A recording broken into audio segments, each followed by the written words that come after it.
अगर भगवान भूत अधिपति भगवान शंकर का स्मरण कर कर, पंचाक्षर मंत्र का स्मरण कर कर अगर आप पूजन में बैठ रहे हैं, लक्ष्मी पूजन कर रहे हैं, तो ये पक्का है अगर हमसे कुछ त्रुटि हो भी गई तो भगवान भोलेनाथ उसको क्षमा कर देंगे।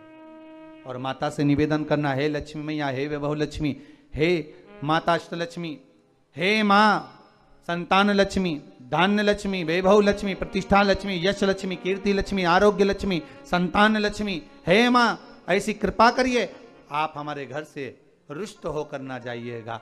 ये घर, ये परिवार, ये सब आपका है, सब आपका है, ये किसी दूसरे का नहीं। मां पूजन करते समय माता लक्ष्मी से जरूर कहें, मां 4 साल हो गए, 2 साल हो गए, ये 2 वर्ष जो ये कोरोना महामारी में गए हैं, ये वर्ष जो बेकार निकल गए हैं, मां हो सकता है आप हमसे रुष्ट हो गई हो, पर आज क्षमा मांगकर अपने घर में आप प्रवेश करिए। मां आइए हमारे घर में, आप पधारिए। मां महाराज कितना सुंदर संवाद है। एक साहूकार की बेटी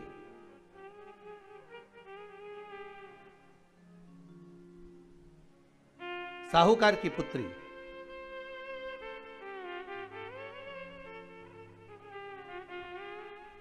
पीपल के वृक्ष के नीचे, बेलपत्री के वृक्ष के नीचे, आंवले के वृक्ष के नीचे प्रत्येक अमावस्या को दीप लगाने जाती थी। उसका नियम था।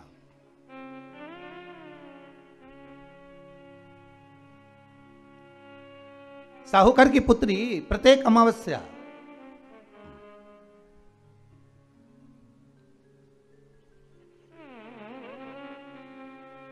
तीन दीप, एक बेलपत्री के नीचे, एक आंवले के नीचे, एक पीपल के नीचे लगाने जाते।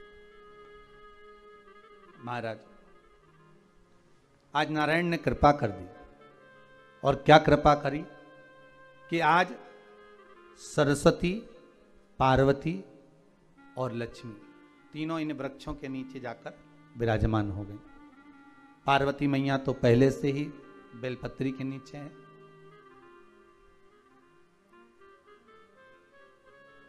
स्वयं सरस्वती मैया, लक्ष्मी मैया आंवले और पीपल के नीचे विराजमान हो गई। अब आज तीनों देवियों में बात हो रही है, आज तीनों देवियों में चर्चा हो रही है कि यदि आज अगर कोई दीप लगाने आया और पहला दीप जिसका लगेगा, तो ये पक्का है कि मैं लक्ष्मी उसके घर में प्रवेश करूंगी।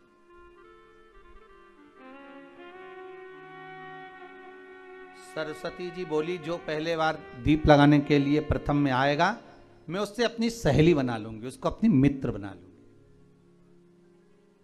पार्वती जी बोली, जो प्रथम दीप लगाने आएगा, पार्वती जी कहती हैं, मैं भगवान शिव से कहकर उनका कल्याण करवा दूंगी। अब ये साहूकार की बेटी, वो साहूकार जो कहने का तो साहूकार था, धन पूर्व में बहुत था, पर अब इसके पास में कुछ भी नहीं बचा था।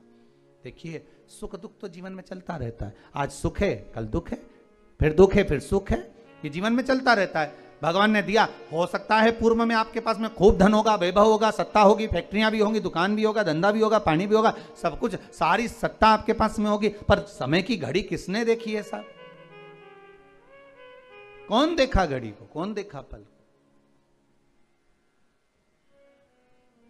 इसीलिए कहते हैं ना, बार बार कहते हैं, तेरा पल पल बीता जाए, मुख से जप ले नमः शिवाय, ओम नमः शिवाय, ओम नमः शिवाय।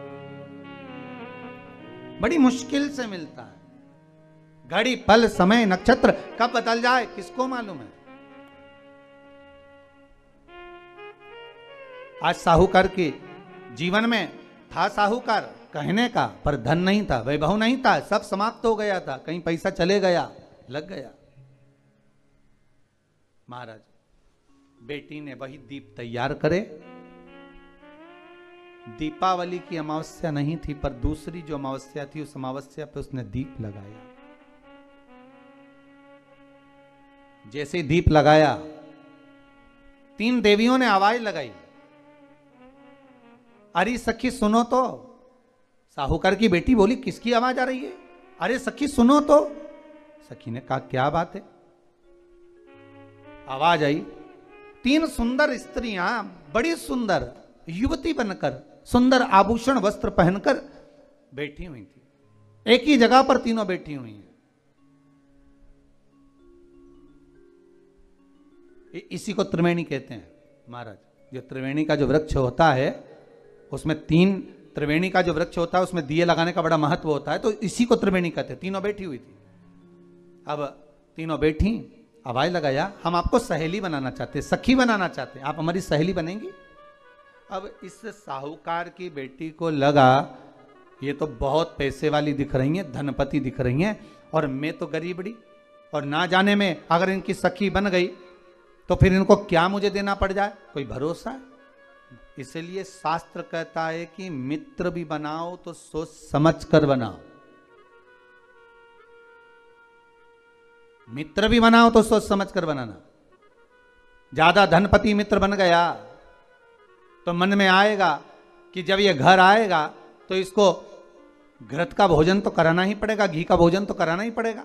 इसलिए मित्र भी बने तो ऐसा बने कि जो आपके सम्मुख में हो, उसको धन और वैभव से मतलब ना हो, उसको सत्ता से मतलब ना हो, आप उसको केवल आपसे मतलब, आपकी मित्रता से मतलब। साहूकार की बेटी ने कहा, मैं आपको कल बताती हूं, मेरे पिताजी से पूछूंगी मैं आपको मित्र बनाऊं कि ना बनाऊं। ठीक है, चलिए घर पहुंची। पिताजी, मुझे 3 सखियां मिली हैं, एक सरस्वती है, एक पार्वती है और एक लक्ष्मी है। अच्छा, पीपल, आंवला और बेलपत्र तीनों वहां विराजमान। अच्छा, क्या कह रही हैं? सखी बनाना चाहती। पिताजी ने कहा, बन जाओ सखी। सखी बनने में दिक्कत क्या है, बनो। अब दूसरी अमावस्या पे जब वो गई और जाकर उसने कहा कि मैं आपकी सखी बन सकती हूं, तीनों प्रसन्न हो गई। तो उसमें से एक सखी माता लक्ष्मी ने कहा कि चलो आज तुम हमारे घर चलो, हम तुम्हारा सम्मान करना चाहते हैं। सखी को माता लक्ष्मी अपने घर ले गई।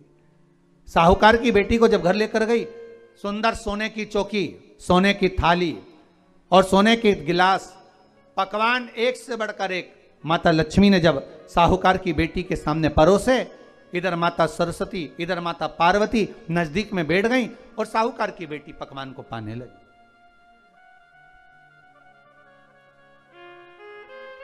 साहूकार की बेटी पकवानों को पा रही है, भोजन ग्रहण कर रही है।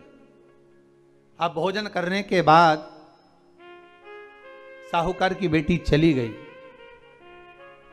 अब जाते से ही माता लक्ष्मी जी ने कहा, सुनो सखी, अगली जो अमावस्या आ रही है, आपको मालूम है वो कौन सी अमावस्या है? नहीं। कहा, दीपमालिका, दीपावली की अमावस्या, आपको मालूम है? ओहो, पर एक बात हम आपको कहें। लक्ष्मी जी बोली, एक बात हम आपको कहें। हाँ बोलिए। हम चाहते हैं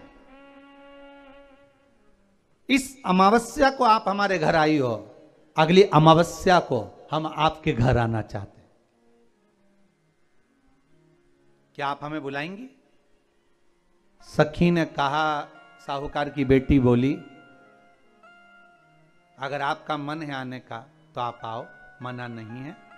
साहूकार की बेटी हूं मैं। लक्ष्मी जी ने मन में सोचा, ठीक है, तैयारी करो। आज साहूकार की बेटी घर पहुंची तो पिताजी ने पूछा, बेटी आज बहुत देर हो गई तुझे आने में, कहां रह गई थी तू? कहां रह गई तू?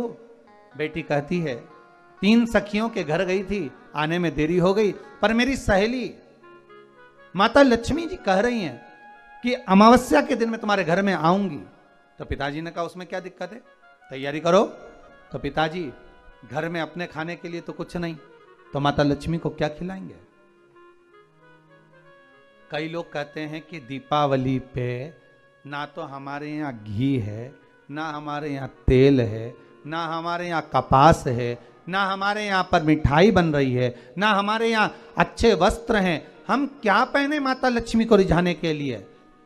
पर शिव महापुराण की कथा कहती है अगर आपका भरोसा, आपका विश्वास, आपकी दृढ़ता परमात्मा के चरणों में लगी है तो परमात्मा लक्ष्मी पूजन की व्यवस्था भी वही कर कर देगा कि लक्ष्मी जी का सम्मान कैसे करना, आदर कैसे करना है।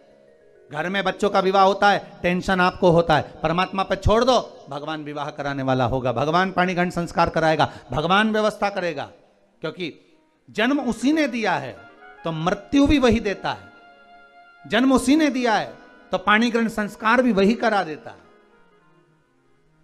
क्यों सोचना। साहूकार ने कहा बेटी तो इतनी जल्दी हिम्मत हार गई कि तेरे घर में कुछ नहीं है। गाय का गोबर ला, लीपन कर, घर को पोंछ, कचरा उठाकर बाहर फेंकिया। पिताजी घर में तो कचरा भी नहीं है कि जिसका प्रयोग करा जाए, कचरा उठाकर बाहर फेंकिया। चौक पिताजी चौक पूरने के लिए तो मेरे पास में कुछ है ही नहीं, जो दीवार पर पोत रही है वही मिट्टी को पोत दे, चौक पूर।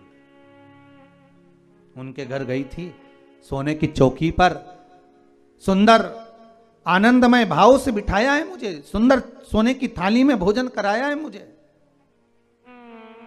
अब मैं क्या दूं। पिताजी कहते हैं अगर लक्ष्मी आपकी सहेली अगर आ रही है, बड़ी धनपति है, तो व्यवस्था भी वही करेगी। अब लक्ष्मी तो जाने की तैयारी में, सरस्वती उनके साथ जाने की तैयारी में, पर माता पार्वती नहीं गई। माता पार्वती ने कहा आज मैं नहीं जाऊंगी। क्यों? आज मुझे अमावस्या का दिन है ना, इसलिए बेलपत्री के पेड़ के नीचे मुझे रहना पड़ेगा। तो माता पार्वती बेलपत्र के पेड़ के नीचे रुक गई। अब ये दोनों जाने के लिए तैयारी करी, लक्ष्मी और सरस्वती जाने लगी, साथ में उन्होंने गणेश जी को ले लिया, रिद्धि सिद्धि को ले लिया और साहूकार के यहाँ जा रही हैं। जैसे ही साहूकार के यहाँ जा रही थी, इतनी देर में माता पार्वती को लगा कि इसके पास में जिमाने के लिए, रखने के लिए कुछ नहीं है। माता पार्वती ने एक चील का रूप लिया और उड़ती हुई एक राजकुमारी के हार को, रतन जड़ित हार को लेकर मां पार्वती गई और साहूकार के घर में उस फेंक दिया। साहूकार के दरवाजे पर जैसे फेंका, बेटी ने झाड़ू लगाते समय देखा कि कचरा, ये हार कहां से आ गया। पिताजी को दिखाया, अल्लाह मैं जाऊं, और साहूकार लेकर गया हार को। जो सेठ को दिखाया, महाराज ये हार तो करोड़ों का है, कोई साधारण नहीं। धन मिला तो सबसे पहले जाकर एक सुंदर चौरंग लाया, पाटा लाया, उस पाटे पर सुंदर वस्त्र बिछाया और माता लक्ष्मी के आदर की तैयारी के लिए सुंदर सुंदर घर में पकवान बनने लगे साहब। और सुंदर सुंदर पकवान बने। जैसे ही लक्ष्मी घर में प्रवेश करी, सरस्वती प्रवेश करी, गणेश प्रवेश करे, रिद्धि सिद्धि प्रवेश करी, लक्ष्मी जी ने पहला संबोधन कहा, क्यों सखी, तू तो कह रही थी कि मेरे पास में कुछ भी नहीं, फिर इतना सारा सामग्री कहां से आ गई। सखी कहती है, मेरे पिताजी कहते थे जिसके मंदिर में दिया लगाया है, जिस वृक्ष के नीचे दिया लगा कर आई है, जहां जिस देवता को पूछ कर आई है, विपदा की घड़ी में वही देवता आकर खड़े होते हैं। ना जाने कहां से हार मिल गया, ना जाने कब प्रसाद बन गया। लक्ष्मी जी ने ध्यान लगाकर देखा, आखिर पार्वती क्यों नहीं आई थी। समझ में आ गया कि एक सखी पूरी व्यवस्था करने में लग गई थी। ऐसी है मेरी मां लक्ष्मी, ऐसी है मां पार्वती, ऐसी है मां सरस्वती। उनकी आराधना 3 दिन से आप पाटा लगाकर पूजन कर रहे हो। आज भी दीपावली का पूजन भी आपको